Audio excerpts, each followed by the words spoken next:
जिससे ऊपर, जिससे ऊंचा, जिससे श्रेष्ठ कोई ना हो। तो कबीर साहब कहते वहाँ से मतलब परमात्मा से गिरी पर्वत की माछड़ी भव सागर आया हो, और कहे कबीर धर्मदास से जम बंसी लगाया हो। पर्वत की मछली संसार में गिरी, भवसागर में गिरी, यहाँ जैसे गिरी तो जम ने बंसी लगा करके उस मछली को अपने बस में कर लिया। अब जम के बस में मछली, ये मछली क्या है? अथवा इसको ये कह दीजिए, वो जो जम के बस में है, जो जम के बस में है वही है मछली। और जम के बस में कौन है? जम के बस में है कौन? आप पढ़िए, अपने सदगुरु महाराज जी की वाणी पढ़िए। सदगुरु महाराज जी कितना अच्छा कहते हैं, यह दुनिया बंदी गृह यम के, यह दुनिया बंदी गृह किनके? यम के। यम के घेरा में कौन है? यह दुनिया बंदी गृह यम के, जीव बंदी रहे घेरा रे, यही ना है? जीव बंदी रहे घेरा रे, तो यम के घेरा में कौन है? जीव है। यहाँ कबीर साहब क्या कहते हैं? जब बंसी लगाया हो, जम ने बंसी लगा करके मछली को पकड़ा, तो मछली है कौन? इसी जीव को मछली कहा गया।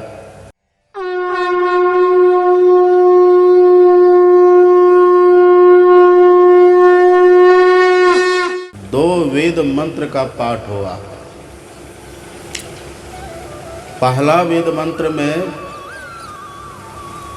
सदगुरु की महिमा, सदगुरु की परिभाषा बतलाई गई, और दूसरे वेद मंत्र में सतत स्वरूप परमात्मा की बात कही गई, ईश्वर की बात कही गई है। हम लोग हैं कौन? आप कल से ही सुन रहे हैं, हम लोग ईश्वर की संतान हैं, हम लोग परमात्मा की संतान हैं, उनका अंश हम लोग हैं। तो जो जिनका अंश होता है, जब तक उनके पास वो पहुंच न जाए तब तक उनको शांति नहीं मिलती है। आप एक ढेला लीजिए हाथ में, और ढेला को आकाश की तरफ उछाल दीजिए, स्थिर रहेगा वो। आकाश में जैसे ढेला को फेंकिएगा वो नाचते रहेगा, नाचते रहेगा, चलते रहेगा, उसमें गति बनी रहेगी। और कब तक गति बनी रहेगी? वो ढेला कब तक नाचेगा? वो ढेला कब तक चलेगा? जब तक कि फिर से वो धरती पर ना आ जाए। ऐसा क्यों? क्योंकि ढेला धरती का अंश है, ढेला धरती से ही प्रकट हुआ है। तो जो जिसका अंश होता है, जिससे प्रकट होता है, वही जाकर के वो शांत होता है, वही जाकर के वो स्थिर होता है। आप नदियों के जल को देखिए, गंगा जल को जाकर के देखिए, गंगा जल कभी स्थिर होता है? हमेशा कल कल छल छल की ध्वनि उसकी होती रहती है, जल गतिमान रहता है, पानी हमेशा बहता रहता है। गंगा जल में गति कब तक रहेगी? ये पानी कल कल छल छल कब तक करेगा? हाँ, भले कभी थोड़ी देर के लिए पानी रुक भी जाता है, कहीं कोई कछार मिल जाए, कहीं कोई गड्ढा मिल जाए, वहाँ पर पानी अटक जाए तो थोड़ी देर के लिए रुकता है।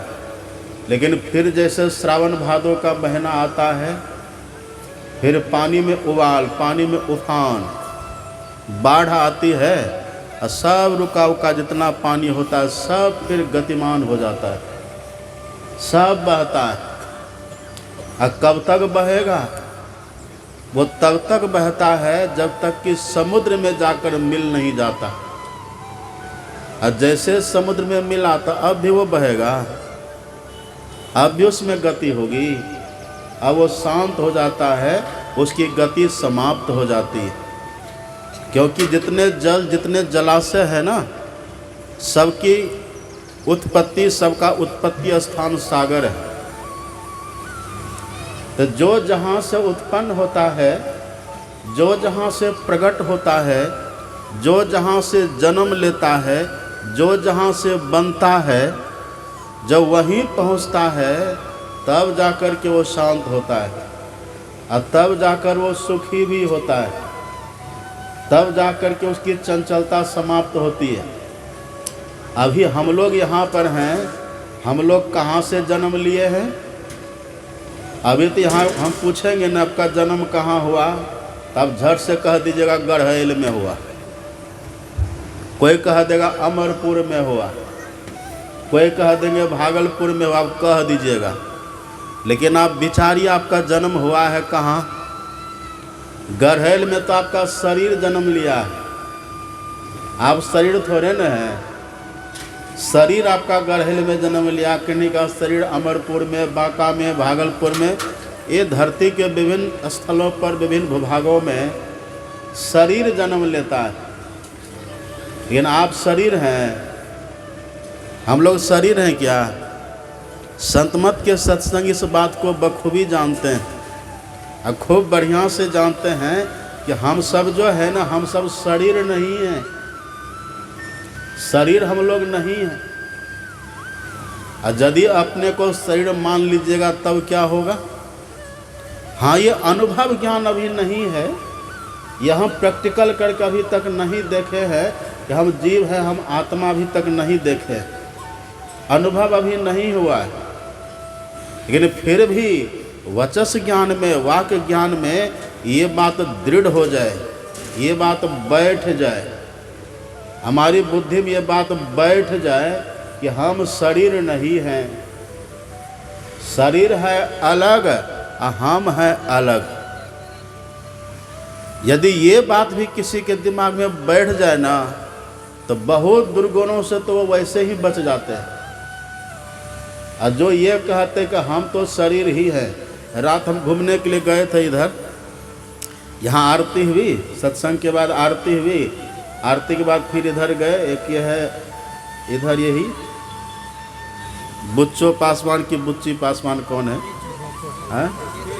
बेचू बाबू के यहाँ गए, वहाँ थोड़ी देर तक हम बैठे, सबसे मिले जुले, अब फिर वहाँ से निकले तो इधर से वही बुच्ची बाबू हमारे साथ पर, हम दोनों इधर घूमने निकल गए।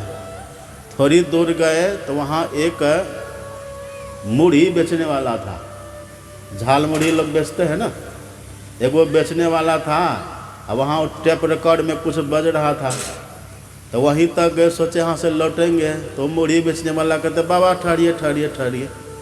तो जैसे वो धरफड़ा करके बोले, जैसे घबरा करके बोले, तो हम भी थोड़ा घबराए, ये क्या बात है, ऐसे क्यों बोल रहे हैं? सब बंद बांध करके मेरे पास आए, और तब कहते कि बाबा एक बात बताइए, जब शरीर हमारा एक बार मर जाता है तो फिर दोबारा भी जन्म होता है? ये पूछा तब थोड़ा जी में जी आया कि नहीं, अच्छा प्रश्न कर रहा है। आजकल तो तरह तरह के, विभिन्न तरह के लोग होते हैं ना, कहाँ पर कौन क्या बोल दे, हम लोग को बड़ा सतर्क सावधान होकर के चलना पड़ता है। हर तरह के लोग होते हैं। उसने कहा कि बाबा, हाथ जोड़ के, बड़ी श्रद्धालु थे बेचारे, कहा कि बाबा आप हमको बताइए, एक बार यदि मर जाते हैं तो फिर दोबारा भी मिलता है शरीर? तो इतने में उधर से वहीं पर पुलिसकर्मी वो भी आ गए, वो भी खड़े रहे, और वो पूछ रहा है, एक दो आदमी और आ गए। हमने कहा हाँ जी, यदि ये शरीर हमारा छूटे ना तो फिर दोबारा भी जन्म होता है। ये बात जैसे उसको हम बोले, कहा कि ठीक है, बहुत अच्छा लगा, समझ गए। तो हम सोचे कि मजाक तो नहीं कर रहा है। एक ही लाइन हम बोले, कैसे समझ गया ये? तब फिर हम बोले कि सुनिए, गीता में लिखा हुआ है। तो कहा था गीता उता की बात छोड़िए ना बाबा, आप जो कहे हम समझ गए, बहुत अच्छा लगा। तो हम भी वहाँ से चल दिए। तो पुलिसकर्मी जो थे वहाँ, पुलिस वाले कहते कि प्रश्न तो बड़ा मार्मिक सब पूछता है ये। तो जिज्ञासा तो होती है ना लोगों को, जिज्ञासा होती है कि शरीर अभी हमारा है, मरेंगे तो फिर बाद में क्या होगा? क्या मरेंगे तो फिर दोबारा कुछ नहीं होगा? या मरेंगे तो फिर दोबारा जन्म भी होगा? मरेंगे तो हमारे साथ क्या होगा? मरेंगे तो हम कहाँ पर जाएंगे? मरेंगे तो हम किस स्थिति परिस्थिति में रहेंगे? ये जिज्ञासा स्वाभाविक है। ये जिज्ञासा उनको होती है जो इस आत्मा के हकीकत को जानते हैं, इस जीव के हकीकत को जानते हैं। ये ज्ञान हमारे भीतर बिल्कुल बैठ जाना चाहिए कि हम शरीर नहीं हैं, शरीर अलग है, हम अलग हैं। जैसे अभी देखिए हम लोग यहाँ बैठे हुए हैं ना, शरीर हमारा अलग है, कपड़ा अलग है। कोई ये कहता है कि हम कपड़ा हैं? कपड़ा अलग है और शरीर हमारा अलग है। शरीर हमारा वही रहता है पर कपड़ा हमारा बदलते रहता है। तो यहाँ तो अभी हम लोग कहते हैं कि शरीर अलग है, कपड़ा अलग है। शरीर हमारा वर्षों तक वही रहता है पर एक जीवन में हम न जाने कितने कपड़ा को बदल देते हैं। अब गीता को पढ़िएगा, भगवान श्री कृष्ण ने कहा कि शरीर जो हम लोगों का है ना, ये हमारा शरीर भी कपड़ा की तरह है। वसांसि जीर्णानि यथा विहाय नवानि गृह्णाति नरो प्राणि तथा शरीरानि विहाय जीर्णानि यन्यानि संजाति नवानि देहि। भगवान कहते शरीर जो हमारा है ना, ये बस कपड़ा की तरह है। हम जैसे कपड़ा को पहनते रहते हैं, कपड़ा जैसे पुराना होता है तो पुराना कपड़ा को हम छोड़ देते हैं, फिर नया पहन लेते हैं। ऐसे भगवान कहते हैं हमारा शरीर है। जब शरीर रोग से रुग्ण हो जाता है, जरा जीर्ण हो जाता है, अति वृद्ध हम हो जाते हैं, आँख से दिखता नहीं, कान से हमें सुनाई नहीं पड़ता, चलने में पैर लड़खड़ाता है, हाथ कांपता है, बोली लड़खड़ा जाती है, आँख से दिखता नहीं। ऐसी जब स्थिति आती है ना, तो शरीर रूपी कपड़ा हमारा बदल जाता है। ये व्यवस्था ईश्वर की है, ये बदल जाता है। तो जो अपने सत्संगी हैं, संत मत के जो पुराने सत्संगी हैं और जो नए भी हैं सत्संग करते, तो वे जानते इस बात को कि शरीर अलग है, इसके भीतर में रहने वाले हम अलग हैं। और यदि शरीरे को हम मान लीजिएगा, तब यदि कोई कहे कि हम शरीरे हैं, तब क्या होगा? नुकसान।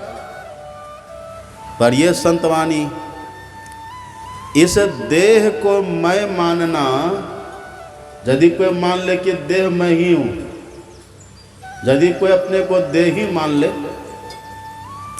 इस देह को मैं मानना सबसे बड़ा पाप है।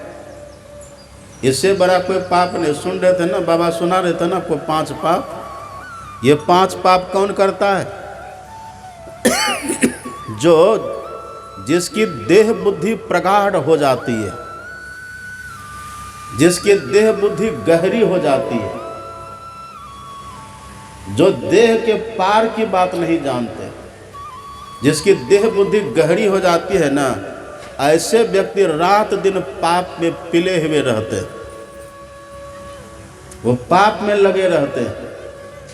सबकी जड़ है यही कहते हैं, इस देह को मैं मानना सबसे बड़ा पाप है पाप जितने जगत में, सभी पापों का यह बाप है। बाप किसको कहते हैं? बाप कहने का मतलब जन्म देने वाला। बाप उसी को न कहते जो हमको जन्म दिया है। तो यदि इस देह को हम मान लेते हैं, मैं मान लेते हैं, तो समझ जब हमसे बहुत पाप जन्म लेगा, पाप होगा। तो शरीर हमारा अलग है, इसके भीतर में रहने वाली आत्मा हम अलग है। शरीर हमारा भले गढ़ेल में जन्म लिया है, शरीर आपका भले अमरपुर में अन्य जगहों पर जन्म लिया है, लेकिन आप जो शरीर के भीतर में रहने वाले हैं, आपका जन्म कहाँ से हुआ है? आप कहाँ से जन्मे हैं? आप कहाँ से प्रगटे हैं? आपकी जात क्या है? आपके पिताजी कौन है? माँ कौन है? घर आपका है कहाँ? इस बात को कभी सोचे? कौन हमारी जाति है, कौन हमारा नाम, और कौन हमारा इष्ट है, कौन हमारा ग्राम। आपका असली ग्राम कहाँ है, आपका असली घर कहाँ है, कभी सोचे? इस देह के गांव घर को खूब बढ़िया से जानते हैं। देह तो छूट जाएगी, शरीर हमारा छूटेगा। यही संत महात्मा कहते हैं। आप पढ़िए, गोस्वामी तुलसीदास जी महाराज लिखते हैं, आप और हम सबका जन्म कहाँ से हुआ है। हम यहाँ कोई बनावटी बात आपको नहीं कहेंगे। यदि यहाँ बैठ कर के हम बनावटी बात कहेंगे ना आपको, तो हमको दोष लग जाएगा। बहुत डर लगता है, बहुत डर लगता है। अभी देखे ना दीपक बाबा, आपने वो कह दिया, दीपक हमको क्या क्या कह दिए, मेरा भीतर कांप रहा था। असतवानी है, बराई बिच्छू न जैसी। बराई यदि किन्हीं के हो तो समझे बिच्छू का डंक लग रहा है, बिच्छू का डंक। हमारे सदगुरु महाराज जी तो आप उनकी पुस्तकों को पढ़िए। हमारे सदगुरु महाराज जी अपने नाम में दास भी नहीं लगाते थे। पढ़े, उनका सिग्नेचर देगा, केवल में ही, केवल में ही लिखा हुआ मिलेगा। और सदगुरु महाराज जी कहते थे कभी काल कि मैं अपने को दास भी नहीं कह सकता। ईश्वर का दास होना, यद्यपि वो तो साक्षात ब्रह्म थे। नमो नमो सतगुरु नमो जासम को न आन, अब परम पुरुष होते अधिका गावे संत सुजान। सदगुरु महाराज जी तो परम पुरुष परमात्मा हैं, उनसे भी श्रेष्ठ हम मानते हैं। आपके दृष्टि में जोर है, हम आपके ऊपर ये विचार लादते नहीं है। अपना जो हमारा मत है, विचार है। लेकिन देखिए सदगुरु महाराज की विनम्रता, अपने नाम में कुछ नहीं लगाते थे, दास भी नहीं कहते थे। एक संतवानी कह देते थे, लाज न आवत दास कहावत। दास कहाने में लाज नहीं आता। मलुक दास जी महाराज की वाणी पढ़िएगा, यह तन बोतल नीके साफ करी, निर्मल ज्ञान भरे वो, अब प्रेम प्याला ढारी ढारी पिए वो, और तब हरि के दास कहे वो। एक उसका है, एक पोजीशन है, एक उसकी स्थिति होती है, वहां जाइए तब दास। तो हमारे सदगुरु महाराज जी तो पूर्ण थे, लेकिन देखिए बड़प्पन कितना खतरनाक होता, दास भी नहीं लिखाते थे। और जिन्होंने महर्षि गुरु महाराज जी को लिखा था ना पत्रिका में, महर्षि छाप दिया, कुपा घाट से भाग गया। यदि कुपा घाट में रहे गुरु महाराज जी पकड़ लेंगे तो फिर खैर नहीं है। इतना डरे थे वो। गुरु महाराज जी ने जब पहली बार देखा था, ये कौन दे दिया मेरे नाम में, बड़े बिगड़े थे। और एक थे आनंद स्वामी करके थे उधर के, एक आनंद स्वामी थे गुरु महाराज जी के समय में। ये अभी के आपके आनंद स्वामी नहीं, उस समय जिस समय सदगुरु महाराज जी थे उस समय कोई था आनंद स्वामी, और एक थे अभेदानंद बाबू, यहीं के थे, इधर के, हाँ झंडापुर के, हाँ यही सब मिलविल करके अथवा दिए थे। लिख दिया, आश्रम छोड़ के भाग गए। यदि रहेंगे कहीं गुरु महाराज जी देख लेंगे लिखा हुआ तो फिर खैर नहीं है। डर के मारे भागे तो कई महीना तक भागे रहे। जब धीरे धीरे देखे कब बात नॉर्मल हो गई तब फिर वापस आए थे। गुरु महाराज जी ने एक प्रवचन में आप पढ़िएगा, मैं अपने को, लोग मुझे महर्षि कहते हैं, मैं अपने को संत नहीं मानता। एक संत से एक चींटी को भी कष्ट नहीं होता है, गुरु महाराज जी कहते थे। और मेरे नहीं चाहने के बाद भी मुझसे बहुतों को कष्ट हो जाता है, इसलिए मैं अपने को संत नहीं कहता। भूली जैसो भागव देखो, धूली जैसे धन न जाको, भूली जैसे भागो देखो, असूली जैसे संसार सुख अंत कैसे यारी। क्या वो बसते थे महापुरुष। तो कभी ये मत सोचिएगा कि किसी की बड़ाई कर देंगे तो खुश हो जाएंगे। हाँ, खुश वो होते जिनको बड़ाई के दुर्गुण का पता नहीं है। बड़ाई बहुत खतरनाक चीज। एक श्लोक भी लिखा हुआ है, श्लोक आप पढ़िएगा ना कि श्लोक में लिखा हुआ है सम्मानात् तपोक्षयः अपानात् तपोवृद्धि। यदि आप किसी का हिसाब से ज़्यादा सम्मान करिए, अब ठीक है जैसे यहाँ आ गए तो जो भी है टोक नमस्कार बोलचाल प्रेम से वो हो गया। अब किसी को चढ़ जा बेटा बेटा खजूर पर भला करे भगवान, हद से ज़्यादा करिएगा तो उससे फिर पुण्य छीन हो जाता है, पुण्य क्षय होता है।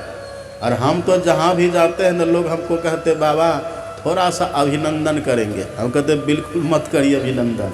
अभिनंदन तो सदगुरु महाराज जी का होता ही है, स्तुति विनती हम लोग करते हैं ना, इससे बराबर क्या होगा।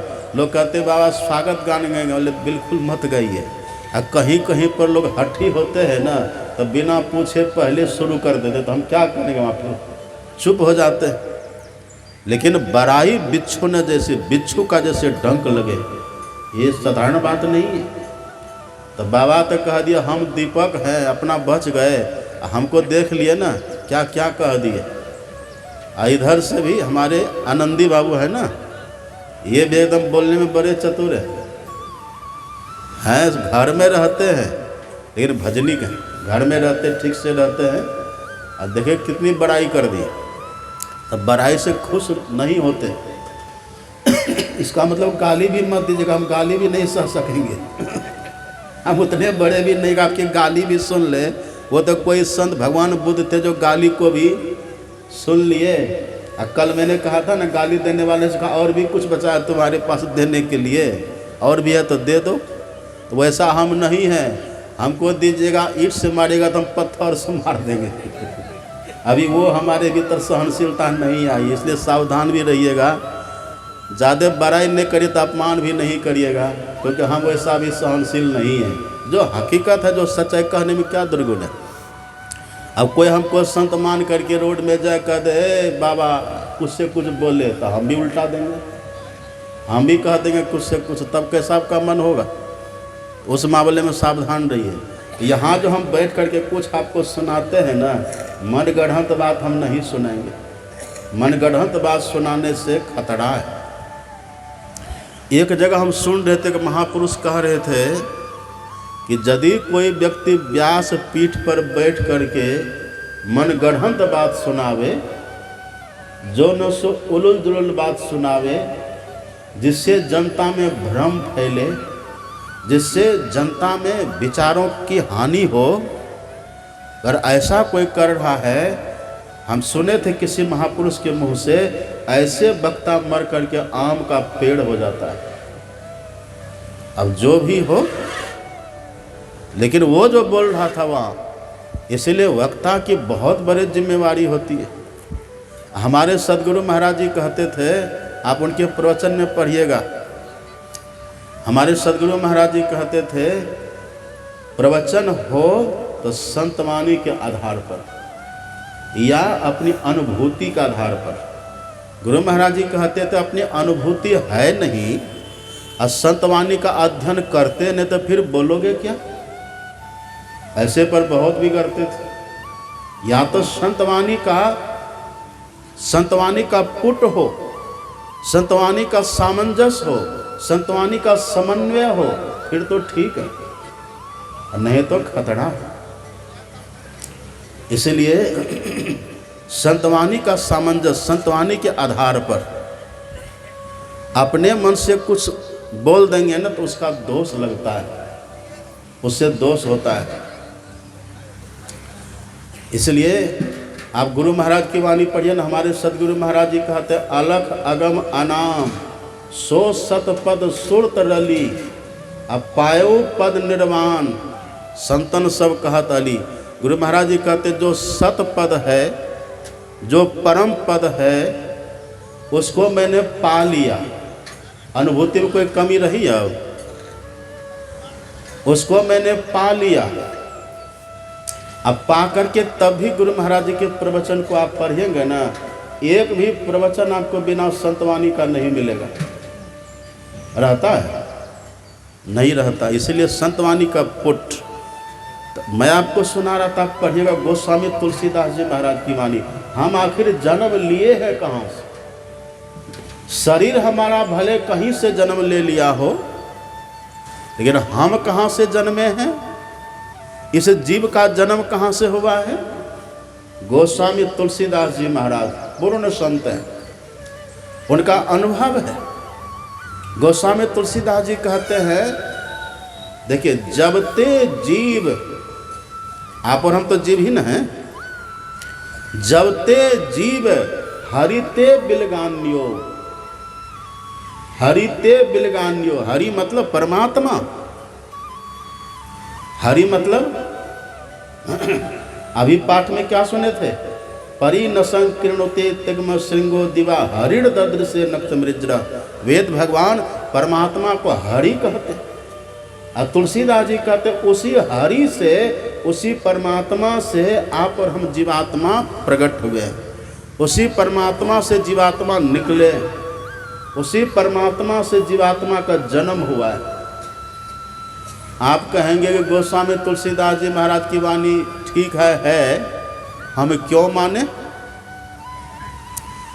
एक संत की बात को हम क्यों माने? एक बात आप जान लीजिए, संत चाहे एक हो कि 100 हो कि 1000 हो, 1000 संत यदि धरती के 1000 कोने पर खड़ा होकर के भी बोलेंगे ना, एक ही बात बोलेंगे। और 2 संसारी यदि एक ही जगह बैठ करके बात करेंगे तो 1000 तरह की बात हो जाएगी। और संत की बात में कभी मेल नहीं होता, और संतों की बात में कभी भेद नहीं होता। इसीलिए कहते हैं, जे पहुँचे ते कही गए, और सबकी एक ही बात, और सबे सयाने एक मत, सबकी एक ही जात। ये गोस्वामी तुलसीदास जी कहते, जब ते जीव हरिते बिलगान्यो, ये गोस्वामी तुलसीदास जी कहते हैं। और सुन रहे थे हमारे दीपक बाबा कह रहे थे, हमारे परदादा गुरु, परदादा गुरु कौन है? तुलसी साहब को हम लोग कहते हैं परदादा गुरु, ऐसी बोलचाल की भाषा में हम लोग कहते हैं परदादा गुरु। मतलब हमारे सदगुरु महाराज जी के गुरु परम संत बाबा देवी साहब, और परम संत बाबा देवी साहब के गुरु संत तुलसी साहब, हम लोग यही मानते हैं, तो हमारे परदादा गुरु। तो गोस्वामी तुलसीदास जी हैं गोस्वामी तुलसीदास, और वे थे संत तुलसी साहब। नाम दोनों का तुलसी है, पर अलग अलग इस तरह से। संत तुलसी साहब, आप उनकी वाणी पढ़िए। संत तुलसी साहब भी कहते हैं, आदि सुरत सतपुरुष ते आई, जीव सोहंग बोलिए सोताई। आदि सुरत अर्थात यहाँ पर सुरत जीवात्मा, आप हम जीवात्मा। ये जीवात्मा कहाँ से आई है? आदि सुरत सतपुरुष, सत कौन है? वही हरि, जिसको तुलसीदास जी हरि कहते हैं, जिसको वेद भगवान हरि कहते हैं, उसी को तुलसी साहब सत कहते हैं। वही जो सत स्वरूप परमात्मा है, उसी परमात्मा से ये आदि सुरत जीव परमात्मा का अंश, ये वहीं से निकला हुआ है, ये वहीं से आए हुए हैं। अब तो बात दृढ़ हो गई ना। अब तो देखिए, इसी बात को संत कबीर साहब ने कई तरह से कही है। आप पढ़िएगा संत कबीर साहब की वाणी। संत कबीर साहब कहते हैं, देखिए, गिरी पर्वत की माछड़ी, गिरी मतलब गिरी, नीचे आई कौन? पर्वत की माछड़ी। पर्वत, पर्वत कहने का भाव क्या है? जैसे पहाड़ होता था धरती से ऊंचा न होता है, तो कबीर साहब के यहाँ पर्वत कहने का भाव जो सबसे ऊंचा है, अथवा जो सबसे ऊपर है। तो सबसे ऊपर कौन है? आप अभी भी जब भगवान कहते हैं ना, तो ऐसे ऊपर देखते हैं, देखते हैं कि नहीं? जैसे भगवान ऊपर, मतलब भगवान ऊपर है। जैसे लोग भगवान की बात करते तो ऊपर देखते कि मतलब भगवान ऊपर है। और ऊपर कहने का मतलब जिससे ऊपर, जिससे ऊंचा, जिससे श्रेष्ठ। कोई ना हो। तो कबीर साहब कहते वहाँ से मतलब परमात्मा से गिरी पर्वत की माछड़ी भव सागर आया हो, और कहे कबीर धर्मदास से जम बंसी लगाया हो। पर्वत की मछली संसार में गिरी, भवसागर में गिरी, यहाँ जैसे गिरी तो जम ने बंसी लगा करके उस मछली को अपने बस में कर लिया। अब जम के बस में मछली, ये मछली क्या है? अथवा इसको ये कह दीजिए, वो जो जम के बस में है, जो जम के बस में है वही है मछली। और जम के बस में कौन है? जम के बस में है कौन? आप पढ़िए, अपने सदगुरु महाराज जी की वाणी पढ़िए। सदगुरु महाराज जी कितना अच्छा कहते हैं, यह दुनिया बंदी गृह यम के, यह दुनिया बंदी गृह किनके? यम के। यम के घेरा में कौन है? यह दुनिया बंदी गृह यम के, जीव बंदी रहे घेरा रे, यही ना है? जीव बंदी रहे घेरा रे, तो यम के घेरा में कौन है? जीव है। यहाँ कबीर साहब क्या कहते हैं? जम बंसी लगाया हो, जम ने बंसी लगा करके मछली को पकड़ा, तो मछली है कौन? इसी जीव को मछली कहा गया। सुन रहे हैं आप लोग? पंडाल में हैं कि नहीं? सत्संग सुनते हैं, बढ़िया से नहीं है। अब बाबा देवी देवता की निंदा करते हैं। बाबा का यही काम है। जितना बाबा देवी देवता को मानते हैं उतना तो आप कभी न मानिएगा। आप खाली कहते कि हम बाबा, आप खाली कहते कि हम देवी देवता को मानते हैं, आप कहते हैं, लेकिन आप देवी देवता की बात को नहीं मानते। जैसा आप अपने घर में रहिए, घर में कोई व्यक्ति रहे और कहे कि हम पिताजी को बहुत मानते हैं, अब पिताजी की बात नहीं मानते हैं, तो मानना हुआ पिताजी को? हुआ मानना? हम पिताजी को बहुत मानते हैं पर पिताजी की बात नहीं मानते, मानना हुआ?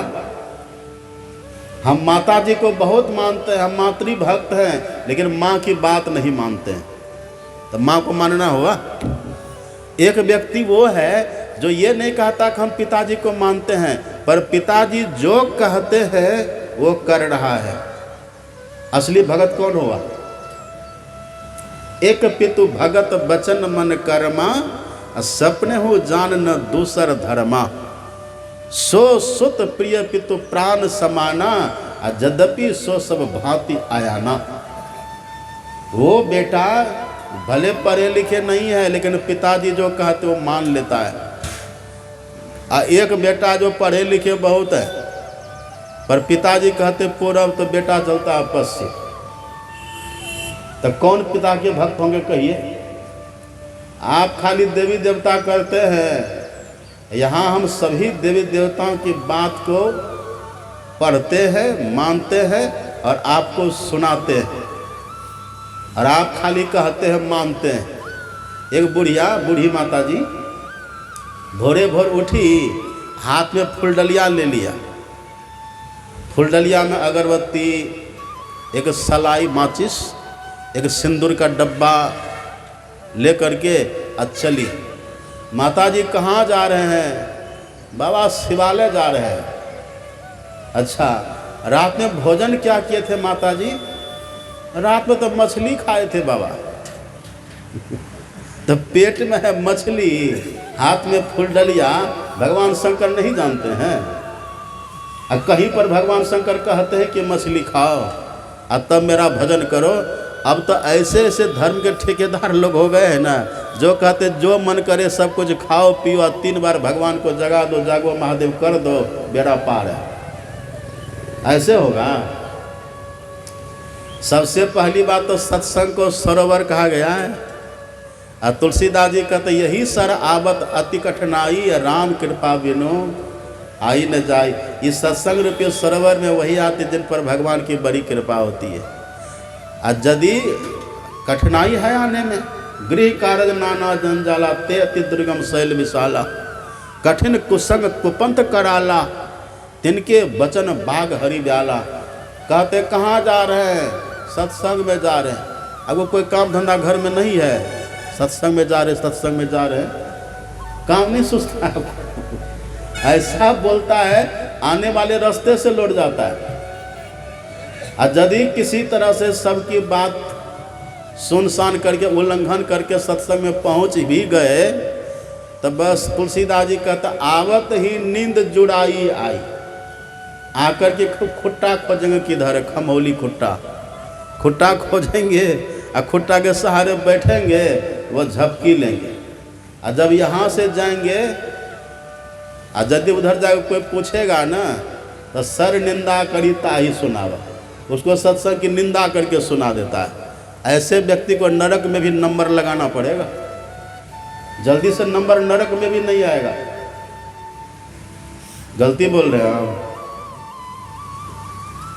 दुख नहीं मानिए। आप कभी ये मत, आप कैसा सत्संग सुनना चाहते हैं? आप वैसा सत्संग सुनना चाहते हैं जो बात आप पहले से जान रहे हैं। तो जो बात आप पहले से जान रहे हैं वो सुन के क्या करिएगा? उसी में आप ताली बजाते हैं। सत्संग में तो दृढ़ ज्ञान, आप सत्संग को सुनिए ध्यान से। ये लांछन आप कभी नहीं लगाइएगा। यहाँ किसी की निंदा नहीं होती है, यहाँ एक निष्ठ भक्ति करने की सलाह होती है। हम निष्ठावान बने। अरे आपको नदी पार करना तो एक नाव पर न चढ़िएगा कि दो नाव पर चढ़िएगा, और दो नाव पर चढ़िएगा तब एक पैर उधर एक पैर इधर, अब बीचे से फट जाइएगा, बीचे में डूब के मर जाइएगा। होगा ये दुर्दशा। एक नाव पर बैठने, एक निष्ठ भक्ति की बात कहते हैं। सब बात को खोल खोल के कहने के बाद तभी कहते बाबा ऐसे बोलते हैं। बाबा ऐसे नहीं बोलते। मछली किसको कहा गया? मछली, गिरी पर्वत की माछली, भव सागर आया हो और कहे कबीर धर्मदास से जम बंसी लगाया हो। अभी हम थे झारखंड में, देवघर जिला में एक गाँव है घुटिया, वहीं सत्संग में थे। तो सत्संग में बहुत तरह के लोग आते हैं ना, बड़े बड़े दूसरे मत के बाबा लोग भी आते हैं। तो एक वहाँ पर एक कबीरपंथी बाबा भी आए थे। हम लोग तो सबका आदर सबका सम्मान करते, सबको बैठाते हैं। तो बैठे तो उनको समय दिया गया बोलने के लिए। तो कहते मानव भगवान की जय, मानव भगवान की जय। सबकी जय जयकार किए। फिर कहते मानव भगवान की जय। फिर कहते यही भगवान है, देखो प्रत्यक्ष, ये सब भगवान ही है। एक जगह पर और हमको कहा कि जितना सब बैठे हैं ना, ये सब प्रत्यक्ष में भगवान है, यही भगवान है, और इधर उधर भगवान कहीं नहीं है। तो हम बोले ये तो भगवान है, बात ठीक है, लेकिन अभी भगवान को आप देख रहे हैं? आप किसी के नाक को देखते हैं, किसी के कान को देखते हैं, किसी के मुंह माथा को देखते, आप कहते भगवान है। भगवान को मुंह माथा होता है?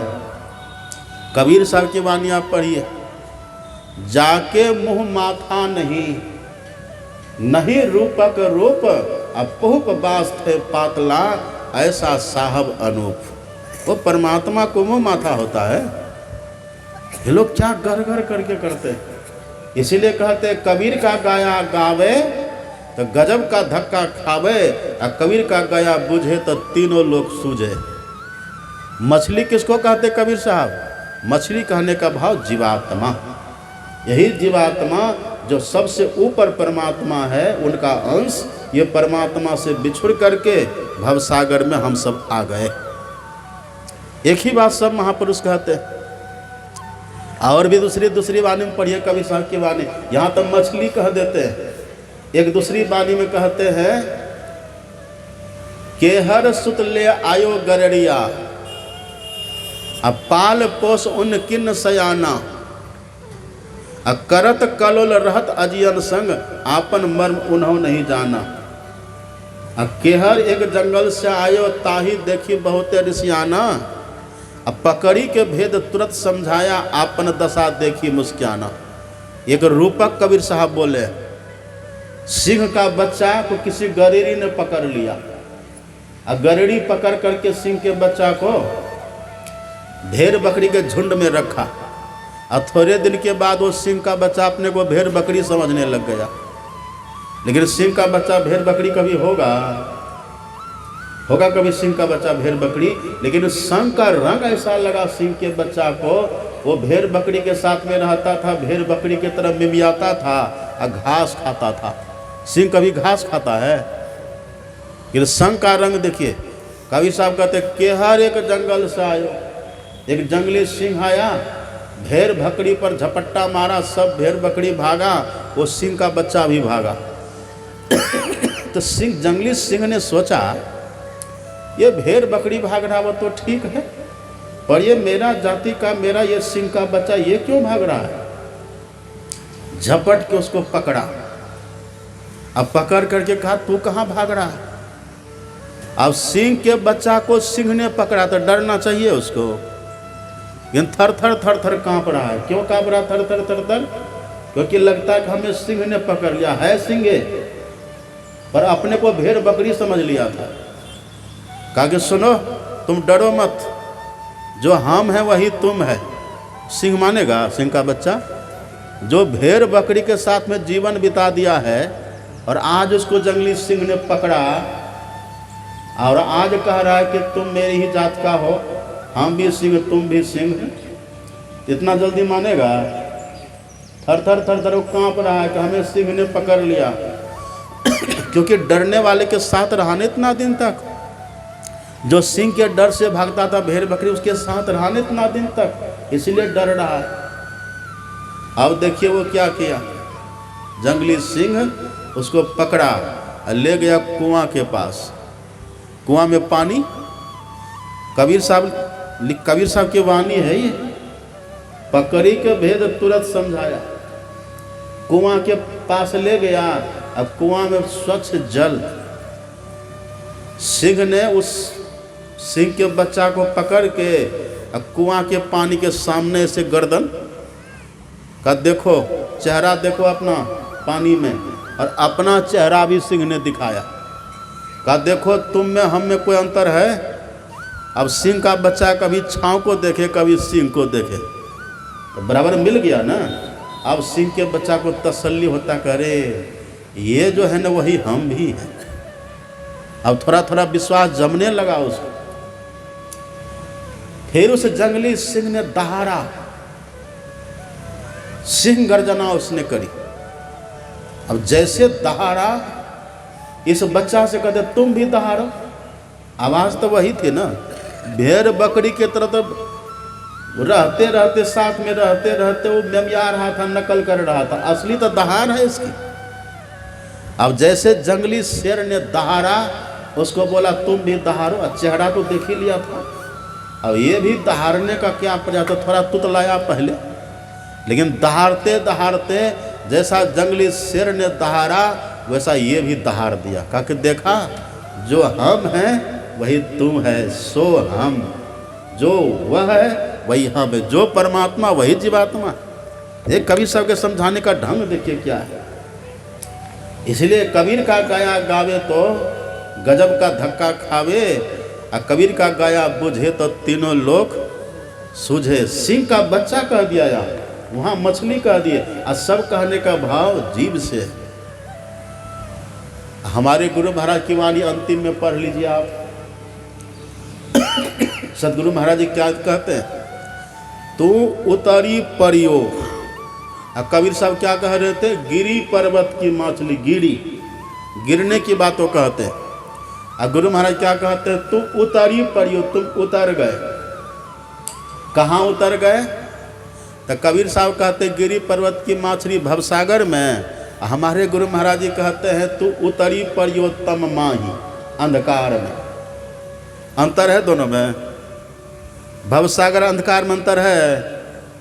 यदि सत्संग को बढ़िया से सुने होइएगा ना, आंख बंद करने के बाद जो घोर अंधकार दिखता है उसी में आप और हम जीवात्मा पड़े हुए।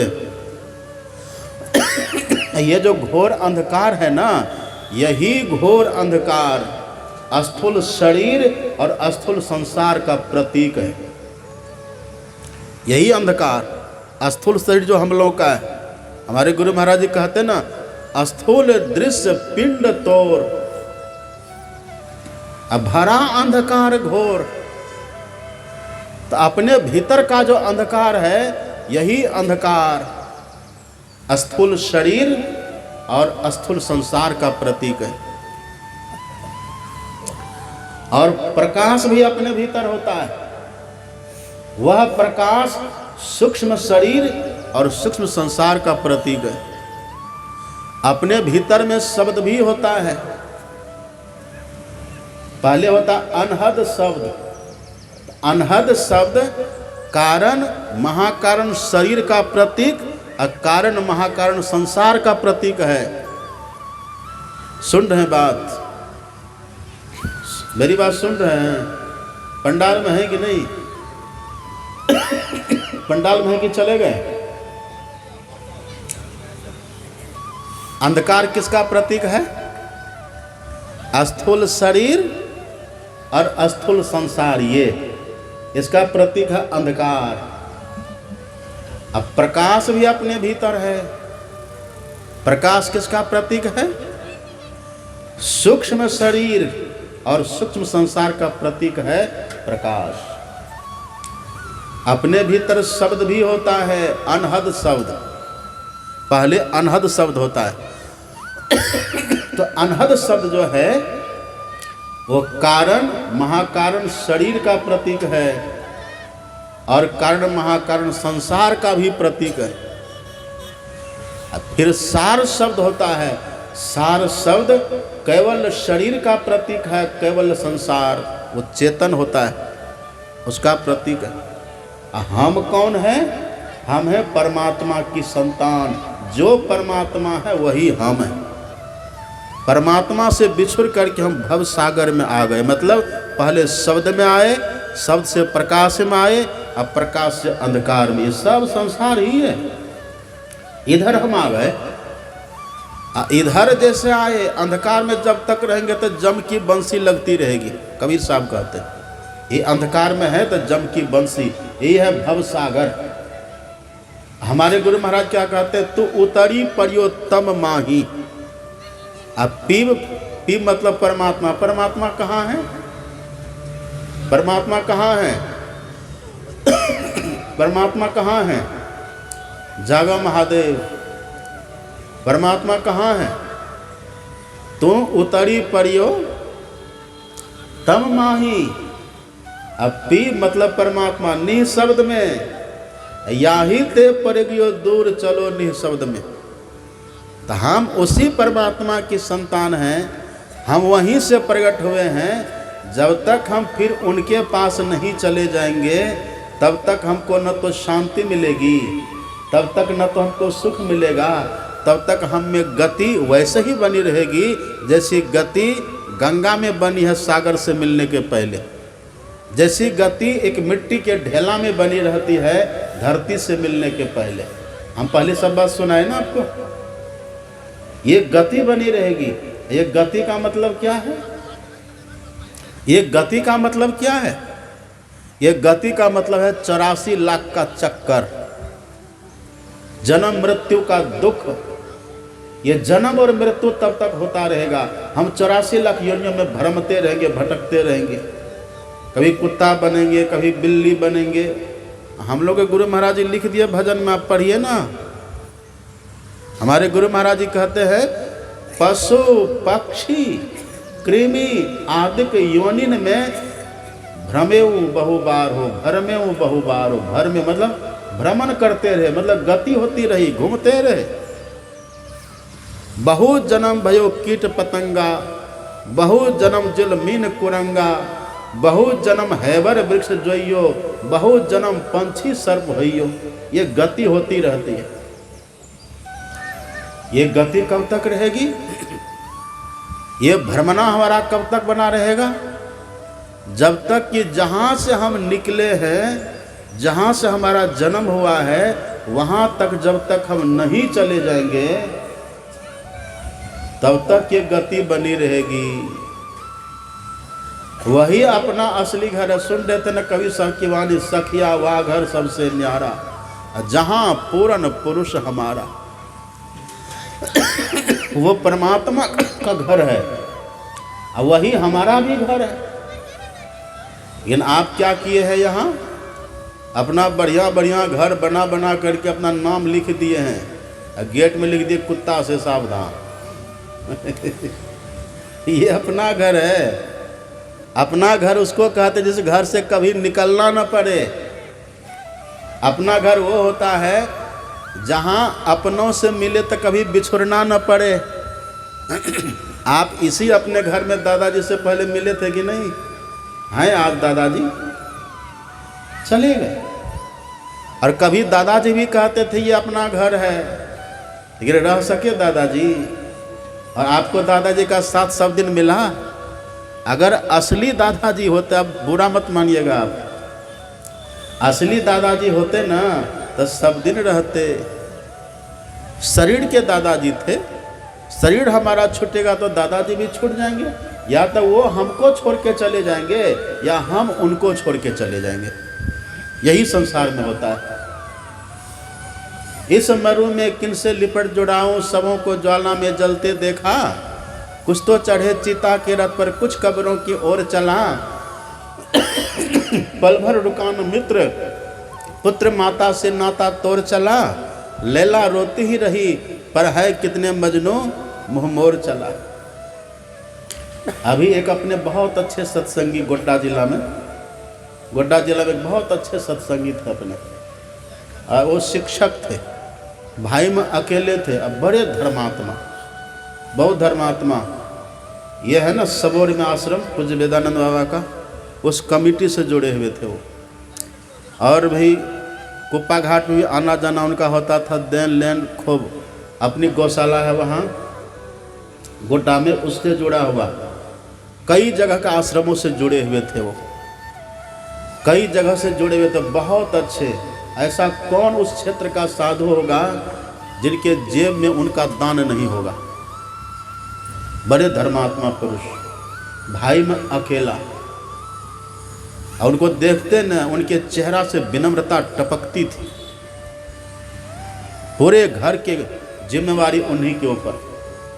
गए थे बेचारे महागामा तरफ, उधर कोई काम करके लौट रहे थे, और उधर पीछे से गैस सिलेंडर लदी ट्रक आ रही थी। जरा सा टर्निंग था मोड़, वहीं पर क्या बैलेंस बिक रहा ट्रक वाले का।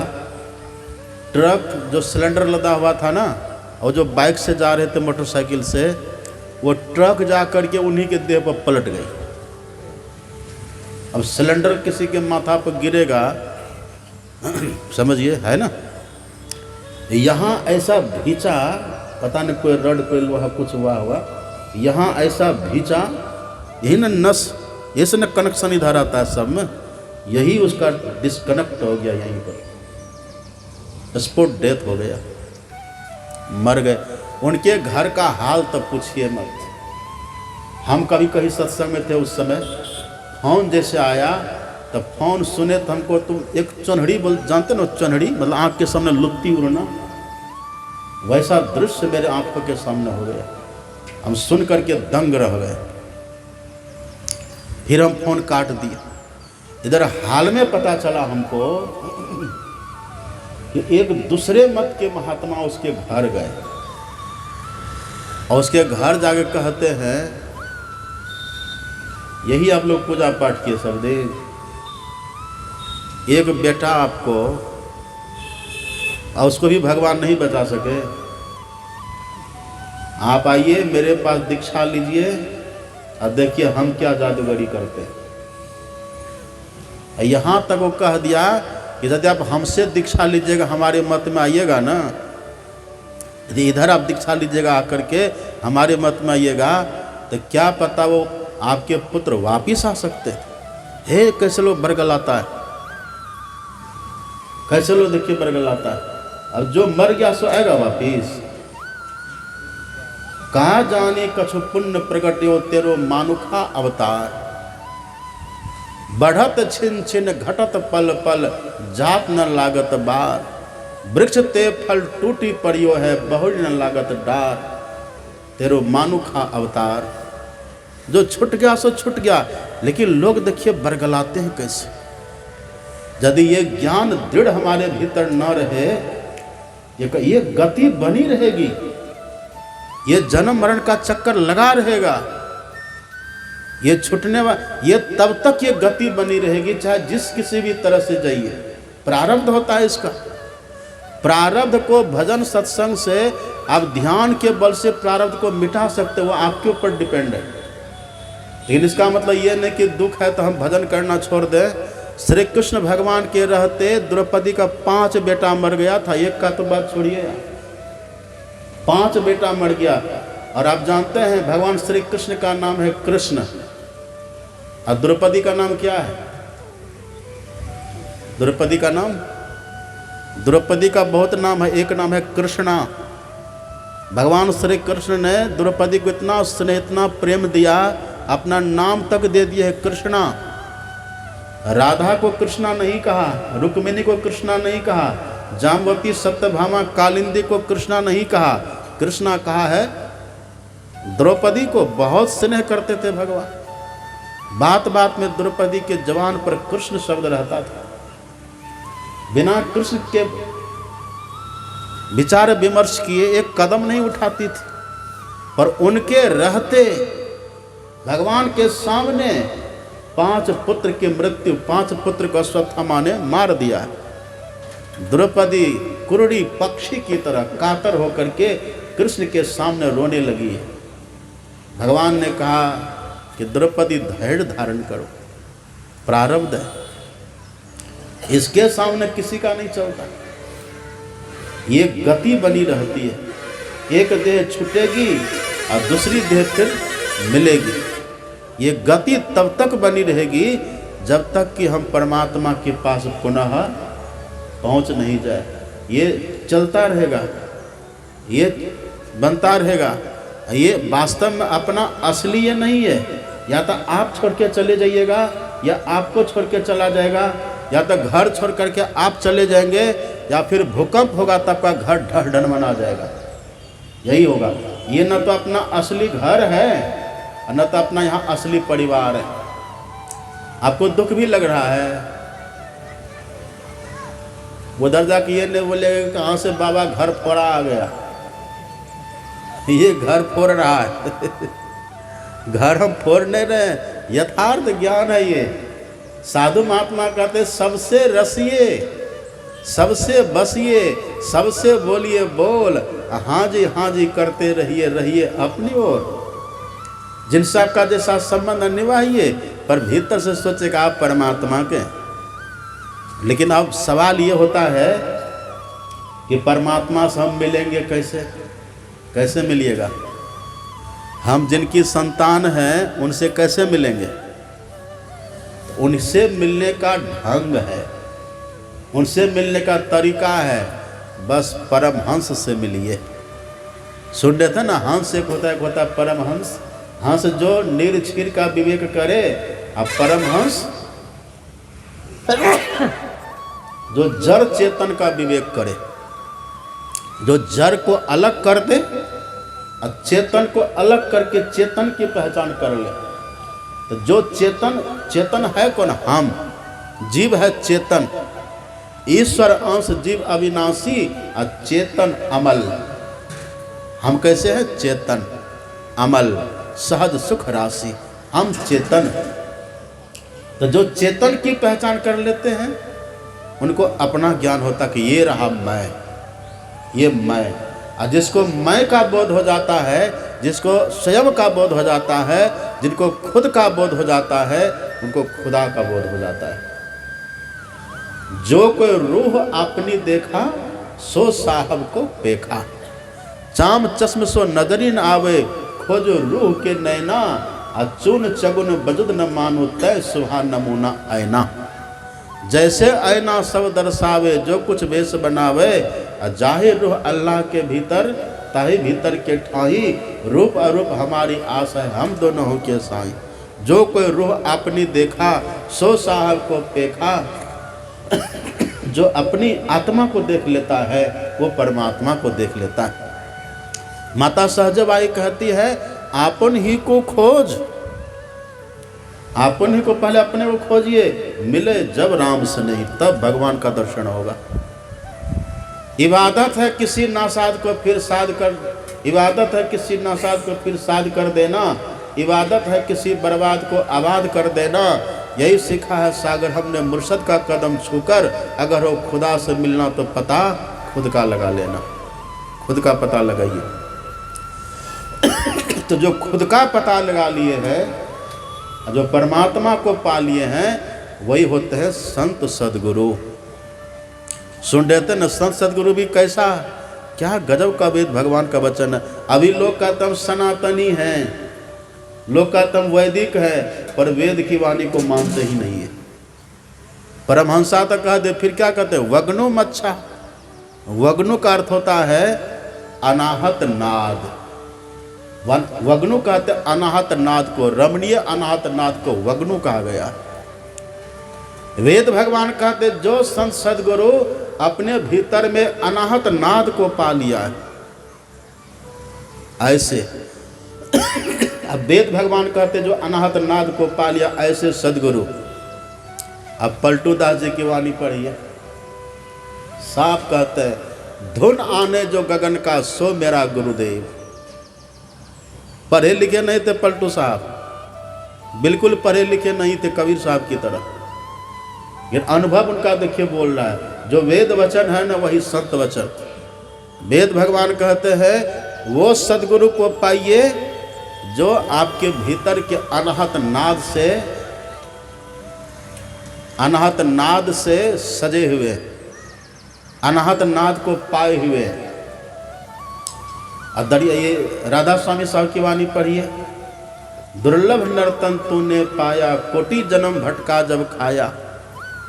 यब चेतो या को वृथा मत खोवो, छिन छिन हरि भक्ति कमाओ। भक्ति करना तो गुरु की करना, शब्द मार्गी गुरु न होवे, वा को छोड़ो पाप कटा। शब्द मार्गी गुरु जो अपने भीतर में सार शब्द को नहीं पकड़ा है, वही पलटूदास जी कहते धुन आने जो गगन का सो मेरा गुरुदेव, सो मेरा गुरुदेव सेवा में करिहो वाकी। शब्द में है गलतान अवस्था ऐसी जाकी, निस्दिन दशा अरूढ़ लगे न भूख प्यासा। ज्ञान भूमि के बीच चलत है उल्टी श्वासा। तुरिया सेति अतीत सोधि फिर सहज समाधि। अब भजन तेल की धार साधना निर्मल साधी। पलटू ऐसा मिले जो कोई, देखिए कितना साफ, पलटू ऐसा मिले जो कोई, यदि ऐसा कोई सदगुरु मिले, पलटू ऐसा यदि कोई गुरु मिले, तो ऐसे गुरु के चरणों में तनमनता को बारिये। ऐसा मिले जो कोई, धुन आने जो गगन का सो मेरा गुरुदेव, वो गुरु हमारे। क्योंकि नाद साधना यदि कोई करे ना, नाद ही आपको परमात्मा से मिला था। हमारे सदगुरु महाराज जी कहते हैं ना, आप पढ़िए, हमारे गुरु महाराज कहते हैं सुन्न धसिए श्रुति शब्द समझते हो, शब्द में समा जाते हमारी सूरत। तब अब पहुँची मिलिए जेते सत, परमात्मा से मिल जाएंगे। सार शब्द ध्वनि संग सुरत हो अकह में लीनी, अध्वनि अशब्द अनाम परम पद गति की भीनी। द्वंद्व द्वैत सो रहित सो प्रभु पद पाई के, अरे हारे में ही सुरत न लौटे बहुरी न जन्मई आई। ये सार शब्द, ये भेद यदि गुरु के पास है, लेकिन ये भेद, ये युक्ति कौन करेंगे, जो पहले एक बिंदु का ध्यान कर लिए। इसी को बिंदु ध्यान कहिए, या बिंदु ध्यान को शून्य ध्यान भी कहते हैं, शून्य ध्यान को ही दृष्टि योग भी कहते हैं, दृष्टि योग को ही गुप्त मत भी कहते हैं, दृष्टि योग को ही शंकर भजन भी कहते हैं, और दृष्टि योग को ही राम भक्ति चिंतामणि सुंदर भी कहते हैं। ये कौन करेंगे, जो अपने भीतर में गुरु महाराज का मानस ध्यान करेंगे, अपने भीतर में गुरु का दर्शन करेंगे। कौन करेंगे, तो जो मानस जप और मानस ध्यान करेंगे। प्रथम ही धारो गुरु को ध्यान, अहो श्रुति निर्मल हो बिंदु ज्ञान। अब हम देख रहे सबके चेहरे पर घबराहट है, क्योंकि भूखे भजन न होई गोपाला, ले लो अपनी कंठी माला। रसगुल्ला 2-4 पीस खाने में ही पेट भरता है, मन उब जाता है ना। ऐसे तो मुड़ी फाकते रहिए दिन भर, मूढ़ी से जल्दी पेट भरता है। अब पुआ पकौड़ी मिल जाए तब तो संत मत का ज्ञान। पुआ पकौड़ी की जगह हम गए 10 जैसे बजा 10 तो हम कह दिए अब बज गया 10 तो हो जाना चाहिए बस। कहता बाबा अभी नहीं। तब बोले क्यों, कब तक? तब अगर हम सब शुरू करते तो 12 बजाते हैं। तो हम बोले हमारे यहाँ 12 नहीं बजता है हमारे यहाँ 10 में ही बस होता है। और जो बोलने वाला था ना उसको हमने कहा 12 बजे तक आप बोलते हैं? हाँ। तो क्या बोलते हैं? कब बोलते हैं? बहुत कुछ बोलते हैं। तो गीता पढ़े हैं? ना ना गीता हम गीता पढ़ेंगे, हम गीता नहीं पढ़ते। तो रामायण पढ़े? का वो राम भगवान का, वो तो क्षत्रिय थे, हम ब्राह्मण, हम उनका पढ़ेंगे। तो हम बोला अब रामायण भी नहीं पढ़े, गीता भी नहीं पढ़े तो वेद तो पढ़े होंगे। अगर वेद अभी तक हम देखे भी नहीं है, तो आप वेद को देखे नहीं हैं और रामायण को नहीं पढ़े, गीता भी नहीं पढ़े, फिर आखिर आप बोलते क्या है? खैनी पर गुस्सा दे रहा था वो। तो हमने कहा अच्छा 80 चुटकी 90 ताल। अब तब देखो खैनी का हाल। अब यही सब न दिन भर बोलते होइएगा। ये बोलने से लाभ क्या है? तो सार बात अब बज गया है 10 में हो जाना चाहिए बस।